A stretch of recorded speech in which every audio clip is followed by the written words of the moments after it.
Yes! You're the man now, dog. Hey! We're recording the podcast!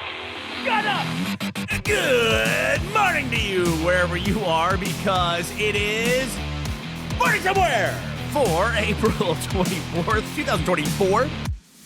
My name is Bernie Burns, sitting right over there. She's the man now, dog. Ashley Burns, how you doing, Ash? Not too bad. Had a bit of a risky intro there. Had a cat on my lap, and there could have been claws at any moment. Could have been claws. That's why it was especially loud on the... Oh, mush is in my suitcase. He caused problems last night for us. We recorded a special for the Patreon, patreon.com/morningsomewhere. Thank you for your support. We recorded a special episode, bonus episode coming out this weekend, the first of our media club. We're still trying to decide what to call it, but it's a movie night. It's basically where we can talk about movies that we've seen, comfortable in the knowledge that those listening have also seen the thing and that we're not ruining it for anyone. Although I do like recently that somebody did post in our subreddit that they were like, there was a spoiler that we had for Three Body Problem, which we made chapter markers for and everything like that. And they were just like, I'll listen to the spoiler. And the spoiler was enough to get them to go watch it. Oh, wow. Or go read the series, I think. Great salesmanship. Yeah. So hashtag ad. Anyway, to tease a little bit more, this screen sharing, whatever we want to call this thing, we were trying to come up with names for it, knowing that probably every name is taken. You know what I'm happy about in my lifetime? I'm happy that I never had the direct responsibility, to name a goddamn Dungeons and Dragons show, because I'm pretty sure every pun related to D20s and rolling dice, I'm pretty sure they've all been used at this point. There's some pretty funny ones, though. So we were trying to name it. So it's just our little media club. And we recorded about Fallout, the series. A little bit late because it was all dropped at one time. But we thought it'd be fun to talk about Fallout. So if you haven't watched it and you're a member of the Patreon, be sure to watch it before this weekend if you want to consume that in a timely fashion. Yeah, on a related note, we've mentioned this on previous episodes that people are going back and revisiting old Fallout games after watching the show, that all the games have been seeing a big spike. Fallout 76 is a huge beneficiary of this. Bethesda just posted that they got 1 million new players. Maybe it's not new players, but they had 1 million players in a day. That's on Fallout crazy. 76. I don't know which is a more impressive stat, 1 million new players or 1 million people playing within 24 hours. I mean, that's crazy. And from what I'm hearing from people, people are like, oh, I like it. Because suddenly it's come back around. And we talked about that. One of the things I wanted to talk about during this, and I did some research on it, was the fact that in the Fallout series, they talk about the Vault Boy and his thumb, and how his thumb, what it actually is him measuring the mushroom cloud. I always felt like that was an internet theory that became canon now with the Fallout series, that's the reason why Vault Boy is holding up his thumb. Went and looked at it. We talk about this in the Media Club episode, but I was 100% right. The artists who created Vault Boy have gone on record as saying it has nothing to do, his thumb has nothing to do with him measuring a cloud. He's just got a great attitude. But people just keep running with that theory, and now they've actually put that in the Fallout series, and now it's become canon to it. I kind of like that. I kind of like that some fan out there came up with this idea, and everyone goes, oh, that's amazing, and now it's part of the actual franchise. I wonder what other things fan theories have become absorbed into canon because they were just really good ideas. I get the feeling we'll never really know all of them because some of them are probably quite quietly absorbed. Or just like, maybe, yeah, you're right. You guessed it. I also wonder the flip side of that, of how many writers tried to stay ahead of the audience in the internet era and try to be like, oh, yeah, we were going to do that, but then these people all figured it out, so now we've got to like duck and dive and do something new to stay ahead of them, which I don't think you have to do. No, but that was one of the real concerns about, was it Lost? That they kept changing stuff or like making stuff weird because the audience was maybe like guessing the answers, and they were like, well, we can't have that. Yeah. Like with the Breaking Bad, I know they were going to reveal it was actually Malcolm in the Middle's dad. But they changed it. They actually did that on Newhart. Bob Newhart had a show, I think in the 70s, where he was a therapist. And then he had the show in the 80s which ran for a long time, where he was running like an inn in Connecticut or something like that. It's almost like an American Faulty Towers in kind of a way. And at the end of the second sitcom, he woke up on the set of the previous sitcom and was talking about how like he dreamed that he was running an inn and all this crazy stuff. It's one of those really weird, crazy moments, yeah, in like modern American television. That's modern, bizarre. 20 years ago, 40 years ago, sorry. Modern is modern-ish. All right, it is now Wednesday, everybody. What's going on out there in the world, Miss Ashley? Besides Fallout 76 becoming a late blooming hit. Hold on to your TikToks. The U.S. Senate has passed the divestiture shutdown bill. I'm not sure what they're calling it exactly now. So it is due to be signed. The divest or ban bill, I guess is what everyone's referring to it as. So that's been passed. It's going in front of President Biden. He is likely to sign it sometime today, at which point TikTok will immediately challenge it in court. Do you know what I'm wondering when I hear this too? I mean, there's a lot of opinions, obviously, about whether or not TikTok should be shut down or divested or any of the possible remedies that exist at this point. What I'm wondering is this like the fastest, is this the speed run of starting a company, having it grow to such a successful level to immediately being shut down by the government? Like, what is the fastest amount of time that a company Were they grew? doing like an any % speed run? I mean, it took like telephone and telegraph companies 100 years to get to that point.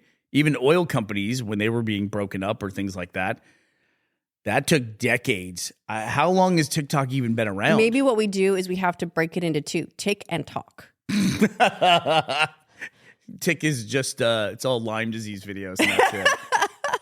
Speaking of which, I got a tick. First tick of the year. Ticks are a big issue here. There's no wolves. There's no bears. We've talked about this. Yeah, there's nothing nothing scary. dangerous. There's just ticks, which is very There are annoying. ticks, yeah. And you have to go through and then just like find these little bugs that have attached themselves to your legs and get them off with these special little tweezers. And I feel It's like so annoying. I feel like that very small slice of our lives of like having to watch out and do tick checks on the kids and stuff like that. Like you Like, basically look all like a right. baboon. Like strip down, spin.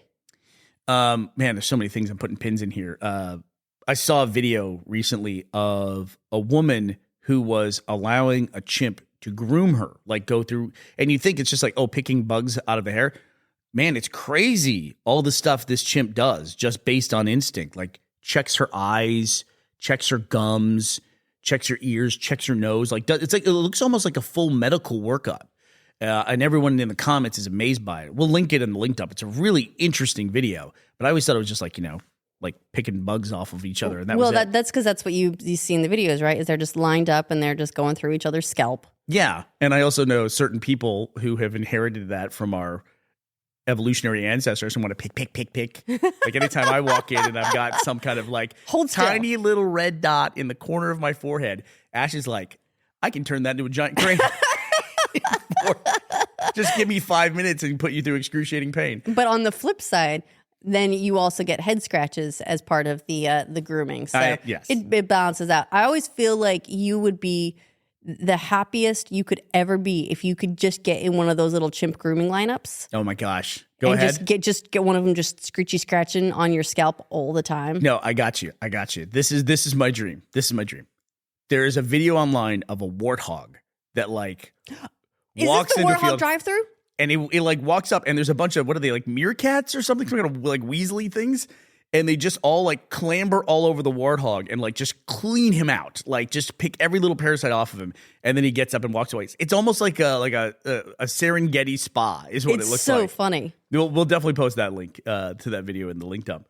But yeah, we have with the kids when they come in from outside playing. Mongooses. They're mongooses, mongooses. Mongoose? That's another thing too. Why do they have so many different terms for groups of animals? Is that like when animal husbandry was like Localized? the utmost in technology? Like that was That, or maybe just because it was very local to various areas. Now we're like, yes, of course, the mongooses that pile on the warthogs as opposed to the meerkats that pile on the mountain lions. I don't know, but No, I'm talking about specifically how there's different terms for groups of animals. Like there's a flock of sheep. There's a murder of crows. Like we came up with different terms for. it's like a wisdom of owls. And we don't ever say, oh, look, there's a murder. You say literally a murder of crows, you know? like really explaining it, pointing it out. I guess if you work with them I think a lot, it's just to add flavor. you do say the flock. Like cows are a herd. Yeah, I'm going out to check the herd, going out to check the flock. I mean, it's just interesting to me that, like, I guess when you worked with a lot of animals, you wanted to refer to the different groups in different ways, I suppose. I don't know The pride of lions. I don't know who's working with a pride or who's working with a murder every day. Would you like to hear a couple more interesting group names for animals? A cloud of gnats, which is appropriate. Yeah, cloud is a good one. A gang of turkeys. Is that right? A lightning of tigers. Get the fuck out of here. A charm of finches. A gulp of cormorants. What's the animal? The cormorant? What's a cormorant? I think a cormorant is a bird.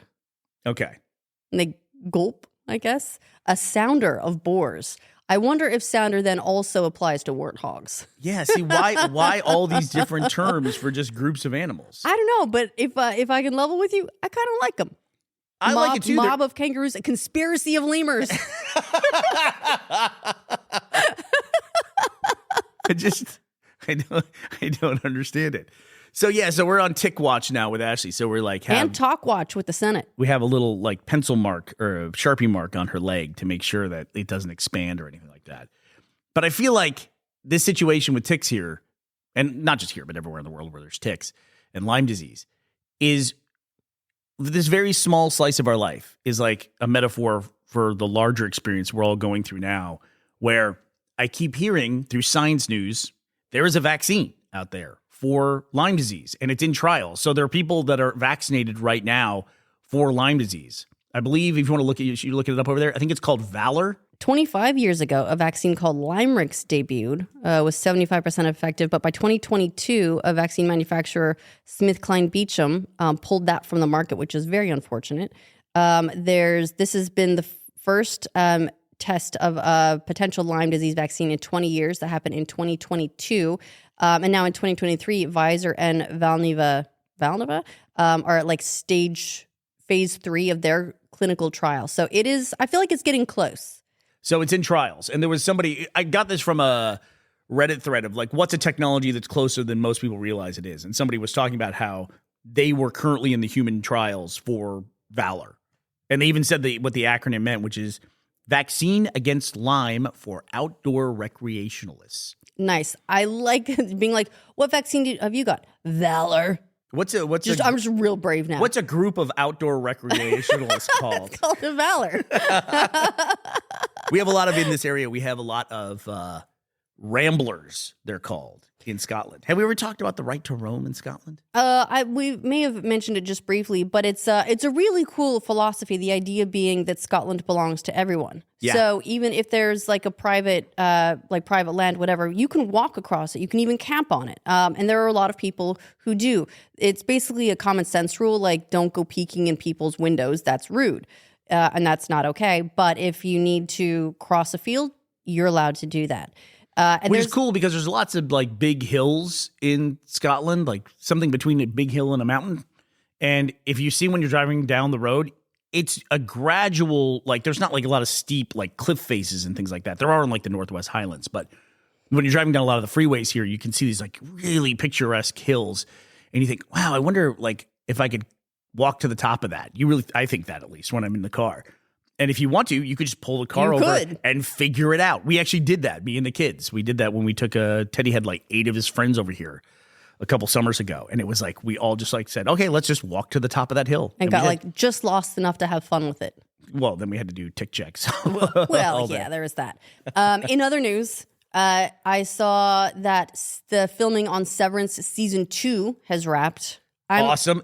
Definitely going to be the subject of an upcoming media club.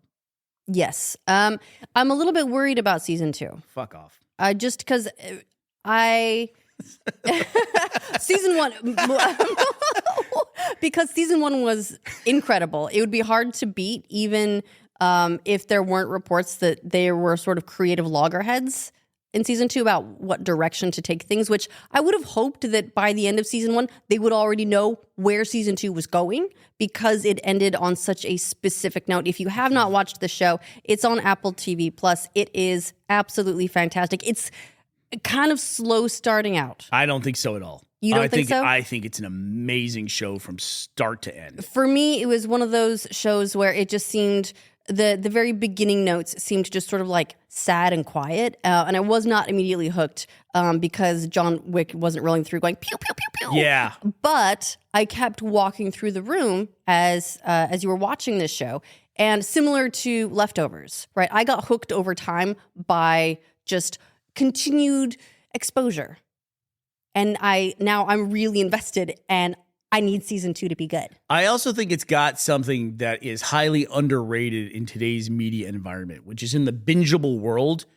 You want to have a amazing opening credit sequence, and it can't be too long because as people are binging, they're going to run into it quite a bit. I'm trying to think of this show, probably Orange is the New Black, where you and I were like, they introduced the skip intro function on Netflix, and we're like, thank God, because we hated the intro to Orange is the New Black. But liked the show. After episode 8 or whatever, we gave it so long. Severance has like a chef's kiss opening credit sequence. I feel like a lot of the Apple shows have really good sequences. And I think it's highly underrated how important that is to have something like that. Or have one that's extremely brief and gets you into the show as soon as possible. But the Severance one is fantastic. It's really trippy and really cool, and a really specific kind of animation. It's almost like a tilt shift, with where it makes everything kind of look like a miniature, but also then really artistic stylized. Very, very cool. Very, very cool. Mad Men's another one that had a great intro sequence that, carried you through the whole show, I think. And how would you describe the premise of Severance for people who are not familiar with it? The premise is the show, though. Yeah, it's like I'm hesitant. I don't want to go spoiling things because I worry that I know too much. It's like, but I feel like I need to sell people on this show. It's almost like I don't know. It's a very modern show, almost like near future, but it's almost like that trippy 70s sci-fi where they just took the modern working 9-to-5 capitalistic environment and then turned it into like a grand social experiment. Let me put it this way. It's almost like if you cross The Office with a Fallout vault. That's about the best explanation I could give of it. You know what? That's a pretty good explanation. Yeah, that's actually just came to me. Look at you're sitting there. Look at you're sitting across from over here. It's like that. But The Office is probably not maybe the best thing to compare it to because it's not quirky and funny like The Office. There are some interesting personalities in it. Some of them even double up. It's a great show. I love sci-fi that takes a certain thing and then changes one thing about it and then just runs with that premise, and it does. It's also a nice, interesting, quiet kind of sci-fi as well. It's not spaceships, right? It's Office. If you like Lost, it's almost like one of the Dharma Initiative. Are they vaults? Is that what they call them in the Lost? Like the different stations they have, like Hydra Station and whatever. You almost get a feeling like that as well. And if you like it's stations, yeah. If you like that part of Lost, to me, it almost feels like a weird extension of that. Like somebody was inspired by that part of Lost and just kind of ran with it. I think if you like the Fallout series and you like the pre-war stuff in Fallout, especially, I would definitely say give Severance a shot. And there is stuff like you're like, oh come on, what the fuck is this? Sometimes in it, because it's got a little bit of like. What's that meme? Backrooms, the creepypasta backrooms we talked about recently. Liminal spaces. It's got a little bit of that too. You know what I mean? And all the things I'm comparing it to, it also doesn't compare to those things. I don't know how else to put it. These are just the closest comparisons I can make. I really like the show. I recommend you watch it. And we will probably do a media club on season 1 before season 2 comes out at some point in time. How exciting. All right, what else is going on in the news? I heard, close on this, I heard a podcast that I listened to. They were recently talking about a high-speed rail that is being built between Los Angeles and Las Vegas, where you'll be able to get to Vegas in 2 hours from LA. That's pretty cool. This would be like one of the only, if not the only, high-speed rail lines in all of America. And it's pretty wild that we're just now getting to the point where we're building like these high-speed rails. They've talked about it in Texas forever. There's Austin. We're from Austin. We always talk about Austin. Austin isn't even close to the biggest city in Texas. Texas has, right around Austin in a triangle, It has 3 of the top 10 cities by population in the nation.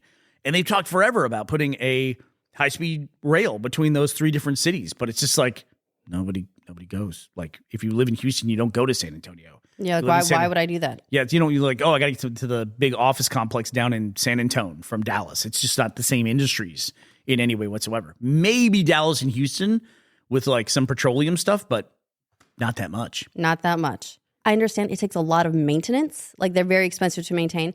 And to the US's credit, that's a really, really big country. That's a lot of rail to maintain. That makes it so much more expensive to maintain at any real level of density. So I can see why it's not as big a deal. And also, dude, freeways in America are great. The interstate system is amazing. It is one of the wonders of the world. It is truly amazing, and we miss it greatly. All right, well, before we go, I do want to say thank you to today's sponsors for Morning Somewhere, Daniel L. and Joshua Gonzalez. Thank you both for sponsoring this episode of our show. All right, well, that does it for us today. We will be back to talk to you tomorrow. We hope you'll be here as well. Bye, everybody.